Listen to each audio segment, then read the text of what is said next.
Hello guys, what's up? I'm Dragonmill, and today we're finally gonna have a look at the ZenFone 4 review video. It took me some time to make, but it's finally done and I can't wait to show it to you guys.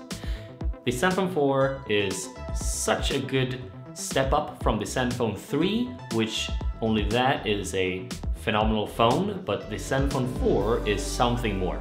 Asus has now put their signature spin effect to the ZenFone 4, which we've already seen on the ZenBook notebooks. It's really magnificent and beautiful to look at, and I like it a lot.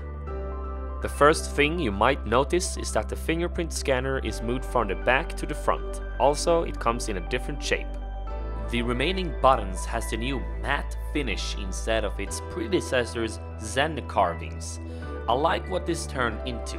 I'm getting a very professional and dressed up influence when looking at this piece of art, and it is really meant for people who wants to live in style.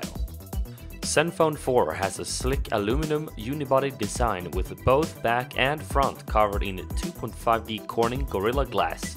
It's comfortable to hold, feels very solid, and least to say very premium. The bezels are rather thick, sturdy, and gives a good grip. If it's not enough for you, there is a rubber cover included. My ZenFone model is Z01KDA and runs Android 7.2.2 Nougat, powered by a Snapdragon 630 Adreno 508, 4GB of RAM and 64GB of onboard storage. If you would need more storage, you can easily add a desired amount with the dual SIM card tray on the side. Worth to mention is there's more models with better specifications, better CPUs, RAM and such. If you're more into selfie photography or long-lasting battery, there's a ZenFone for you. Since Asus manufactured the crazy amount of 6 different ZenFone 4s. The display is a 5.5-inch Super IPS Plus display with 600 nits. The resolution is 1920 by 1080p. It is crisp, has a good contrast, and the colors pop. I can watch videos on YouTube, browse through my gallery, or play games, and it never lets me down. Regardless of how sunny it is outside, the urge to squint is not there, which I appreciate. Using Asus' splendid technology, one can easily adjust the screen's color temperature or turn on a blue filter for a smoother viewing experience. GPU-wise, Adreno 508 manages to run most games quite well. Yes, with the most high-end titles you can expect a few frames drop, but it's not game-breaking. Loading times are decent as expected. Some games are smoother than others, obviously, but I do recommend to clear or release RAM to boost performance before starting up your game. I did some benchmarking in Untitled Benchmark, and this is my result. I'm a live streamer myself, so I'm really glad Asus decided to implement Game Genie on the ZenFone 4. With this, I have the opportunity to livestream to my Twitch channel directly from here, even with my microphone and camera. There is also a local record function, which can be convenient. With the day-to-day usage tasks, the ZenFone 4 has no issues. Multi-window usage works great and battery consumption is well managed automatically. On that topic, let's talk software. ZenFone 4 is running the latest Zen UI. What I noticed is not only the improved smoothness and looks of it, but also the less amount of bloat or pre-installed apps. This is very welcomed, and I hope we can see more of this in the future. Asus has continued to develop and deploy their own bunch of tweaks, which I really enjoy playing around with. Mobile Manager, Filer Manager, Game Genie, Selfie Master, and support for themes. There's a few things I haven't mentioned, but you get my point. The customization here is endless. To sum this up, I want to let you know that my user experience was very good. The ZenFone 4 runs a 3300 mAh battery. This, together with the Snapdragon 630, together with Asus' own tweaks, manages the battery life quite well, to be honest. There's enough settings to choose exactly how you want the phone to manage the battery efficiency, performance, and so on. On a normal day at work, I end up with about 65% use left, starting from 100% of course. And even on a day with intense usage, where I watched many YouTube videos, played games and browsed social media and whatnot, even on a day like that, I can with confidence plug the phone in with more than 30% left. Keep in mind that I use about 50% of screen brightness here.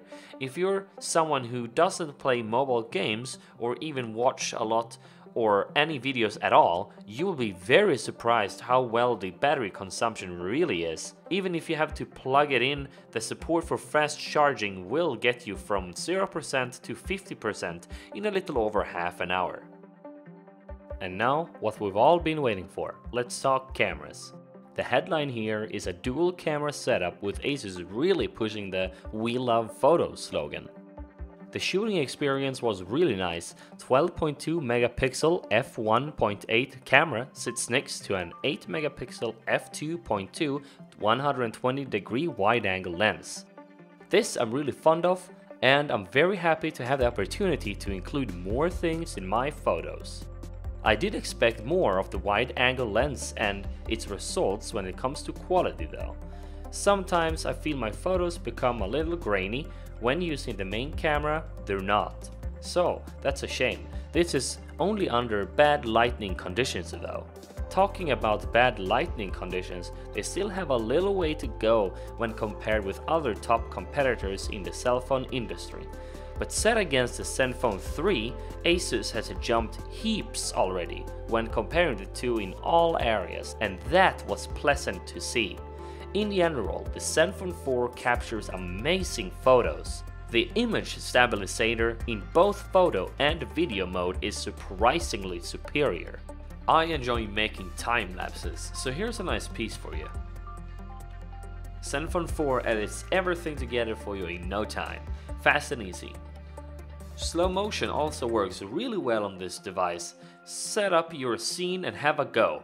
After it's done, export it, and it's ready to be shared with the world in 240 FPS. Built into the camera app, you have access to numerous different kinds of filters. Some of them, grayscale for instance, can save you time in post-production. Another thing I think makes up for the "We love photos" slogan is the Pro mode. In Pro mode, you can control literally everything. There is a level available, an option to shoot raw images, and much more. This camera can also shoot 4K videos at 30 FPS. And thanks to Crytek Plus technology, focusing on tiny objects is a walk in the park. Stereo sound speakers. Coming from the ear speaker, and the bottom speaker creates a loud and clear sound experience when not using headphones. There is a 3.5mm jack present and accounted for here, which is appreciated. There is support for high-res audio, and we do get DTS Headphone X support for 7.1 virtual surround sound here, and honestly, it sounds pretty good. There's dual noise cancelling microphones on board, which removes unwanted environmental sounds for the best call quality possible in calls when recording videos or live streaming. So thank you guys so much for watching my ZenFone 4 review. Hope you liked it. Remember, any feedback, leave it down below in the comments. Thank you so much for watching. I had a blast making this video and it was something new for me to do. Anyhow, take care guys, and I'll see you next time. Bye bye.